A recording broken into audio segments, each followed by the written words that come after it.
Baiklah, pada pertemuan kali ini kita akan masuk ke bab 2, yaitu tentang teks eksplanasi. Diawali dari pengertian dan ciri-ciri, kemudian identifikasi informasi, konstruksi informasi, dan analisis.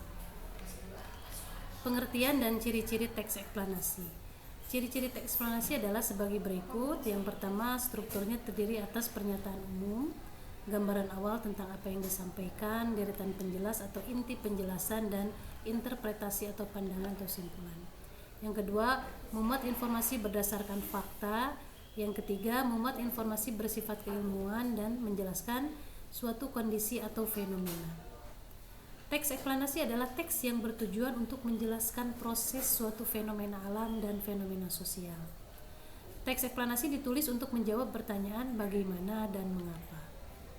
Struktur teks eksplanasi adalah sebagai berikut. Yang pertama, identifikasi fenomena atau latar belakang kejadian, proses kejadian atau kausalitas dan kronologis, ulasan atau review.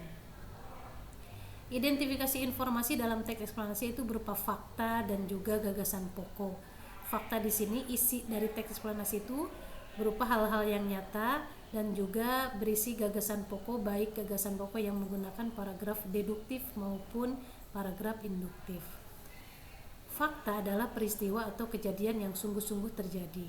Fakta terdapat dalam paragraf-paragraf teks eksplanasi. Paragraf eksplanasi dikembangkan berdasarkan gagasan utama atau ide pokok.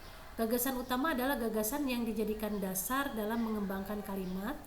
Gagasan utama terdapat pada kalimat utama. Konstruksi informasi teks eksplanasi, yaitu bagian-bagian teks eksplanasi dan susunan ulang teks eksplanasi. Teks eksplanasi diawali dengan pendahuluan yang berisi pernyataan umum. Kemudian pernyataan umum tersebut dijelaskan oleh beberapa deretan penjelas. Beberapa deretan penjelas tersebut kadang-kadang disimpulkan dalam bagian penutup atau ulasan. Nah, ini bagannya biar lebih mudah untuk memahami struktur teks eksplanasi, yaitu identifikasi fenomena. Ini biasanya berupa latar belakang kejadian, kemudian proses kejadian dan juga ulasan. Adapun ciri kebahasan dari teks eksplanasi itu ada 5. Yang pertama itu menggunakan konjungsi kronologis dan juga konjungsi kausalitas. Konjungsi kronologis ini berhubungan dengan waktu, sementara konjungsi kausalitas ini adalah konjungsi sebab akibat. Kemudian yang ketiga yaitu menggunakan istilah teknis dan bukan kata ganti manusia. Dan yang kelima, ciri kebahasannya adalah menggunakan kata kerja pasif.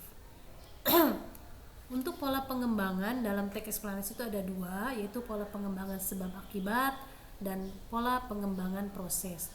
Untuk pola pengembangan sebab akibat ini berisi tentang bagaimana di dalam suatu kegiatan atau fenomena itu di dalamnya ada penyebab juga ada akibat. Contohnya itu terjadinya banjir, ya, kemudian ada gempa bumi, itu kan ada jelas sebab dan akibatnya. Sementara untuk pola pengembangan proses ini berhubungan dengan proses terjadinya sesuatu, misalnya janin yang ada di dalam rahim seorang ibu, itu kan membutuhkan proses dan juga ada beberapa tahapan sehingga sampai menjadi bayi. Itulah tadi tentang teks eksplanasi. Terima kasih. Assalamualaikum warahmatullahi wabarakatuh.